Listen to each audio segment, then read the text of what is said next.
చెప్పండి, ఇక్కడ ఉన్నటువంటి రైతాంగాన్ని ముఖ్యంగా చంద్రబాబు నాయుడు ప్రభుత్వం ఆ రోజున ఎలాంటి హింసలు పెట్టారు, ఎన్ని కేసులు వేశారు, మీ అందరి మీద కేసులు కూడా ఉన్నటువంటి పరిస్థితి ఉంది, ఏ విధంగా ఇబ్బంది పడ్డారు ఆ రోజుల్లోని? ఇప్పుడు కూడాను ఆ కేసులు ఏ పరిస్థితిలో ఉన్నాయి, ఇప్పుడు కూడా ఇంకా కొంతమందికి పరిహారం ఇవ్వలేదు అంటున్నారు కదా, వాటి స్టేటస్ ఏంటండి?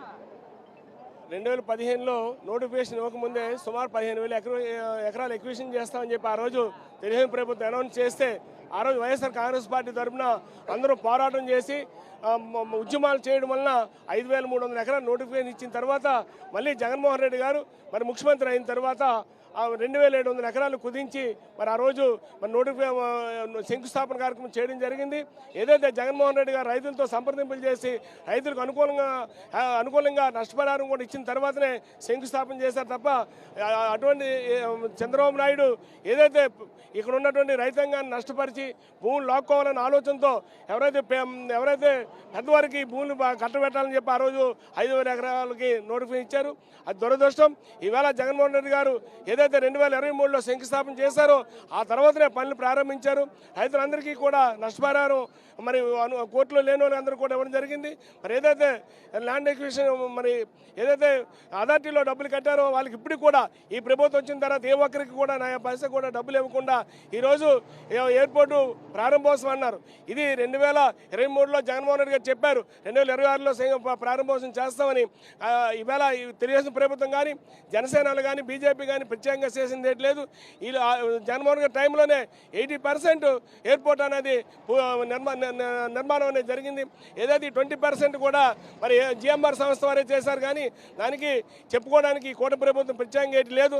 ఈరోజు వాళ్ళు ఏదో అంగహార్భాటంగా ప్రారంభోత్సవం చేస్తున్నారు. కానీ ఈ క్రెడిట్ అంతా కూడా వైఎస్ఆర్ కాంగ్రెస్ పార్టీ ప్రభుత్వం, వైఎస్ఆర్ కాంగ్రెస్ పార్టీకి, జగన్మోహన్ రెడ్డి గారికి. ఈవేళ ఏదైతే 2,700 ఎకరాల్లో కూడా 2,600 ఎకరాల భూమి వైఎస్ఆర్ కాంగ్రెస్ పార్టీ తాలూకా ఫాలోవర్స్ భూమే తప్ప ఇందులో ఈ 2,700 ఎకరాల్లో తెలుగుదేశం పార్టీ నాయకులు కానీ జనసేన పార్టీ నాయకులు కానీ లేకుండా 2017లో నోటిఫికేషన్ ఇచ్చినప్పుడే పార్టీ పరంగా వైఎస్ఆర్ కాంగ్రెస్ పార్టీ సానుభూతి పరుల రైతులందరినీ కూడా మరి మేపలు గీసి ఈవేళ ఎయిర్పోర్ట్లో కూడా ఏదైతే ఎయిర్పోర్ట్ నిర్మాణం కూడా భూసేకరణ కూడా అంతా కూడా అడ్డదిడ్డంగా చేశారు. కానీ ఎక్కడా కూడా ఒక సిస్టమేటిక్గా చేయలేదు. ఆ రోజు జనసేనలో ఉన్నటువంటి ఈరోజు జనసేన ఎమ్మెల్యే అయినటువంటి మెరాకిల్ సంస్థ సాఫ్ట్వేర్ ఆ రోజు ఆవిడ తప్పించుకున్నారు.